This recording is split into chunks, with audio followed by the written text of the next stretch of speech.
Direction Loïc Delamornay qui nous attend du côté de Londres où on attend dans quelques heures le nom du nouveau maire. Bonjour Loïc.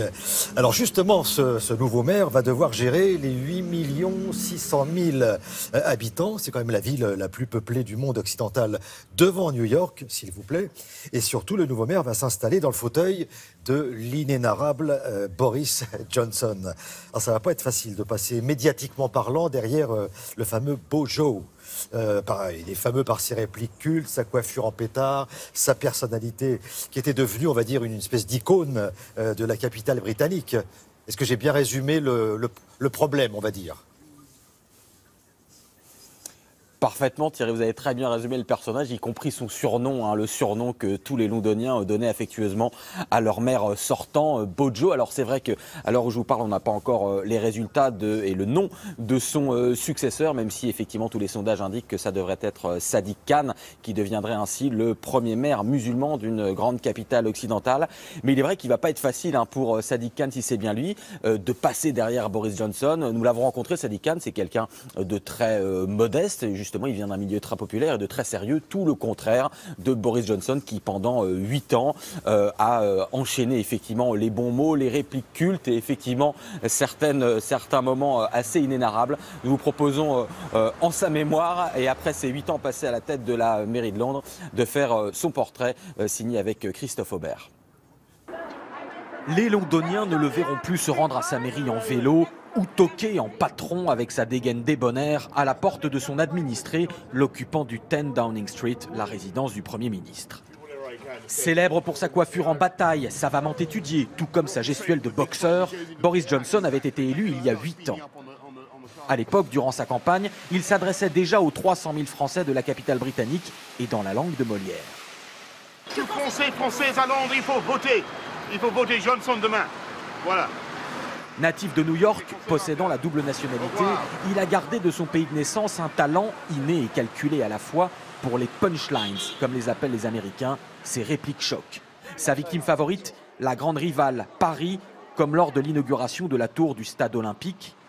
C'est le Tour Eiffel de Londres, le mieux. Ou le lancement de ces Boris Bikes, pourtant bien après les Vélib parisiens. Elles sont comme un Rolls-Royce vis-à-vis un 2 chevaux.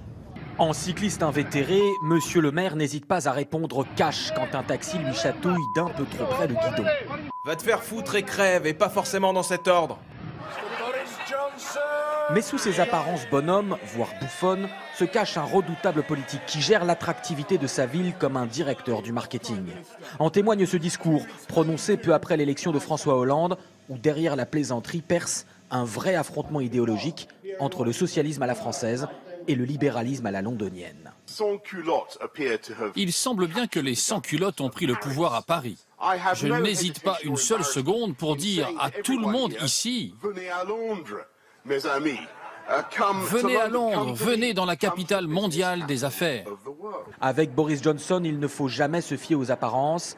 Quand il frappe à la porte du Premier ministre, amusant la galerie avec son look débraillé, il n'oublie pas qu'il espère bien qu'un jour, ce sera sa porte à lui. Alors, comme on dit, Loïc, ça va faire un vide. Hein. Enfin, alors, justement, qu'est-ce qui va devenir Bojo ? S'il ne s'est pas représenté, il a peut-être une idée derrière la tête. On l'a vu toquer pas mal au 10 Downing Street. Est-ce qu'il n'aurait pas dans l'idée de devenir Premier ministre, par hasard ? Eh bien si, justement Thierry, évidemment, Boris Johnson aurait pu se représenter à la tête de la mairie de Londres. Il ne l'a pas fait et c'est pour se consacrer, il l'espère, à son destin national. Alors, il est déjà devenu député, donc il va rester député.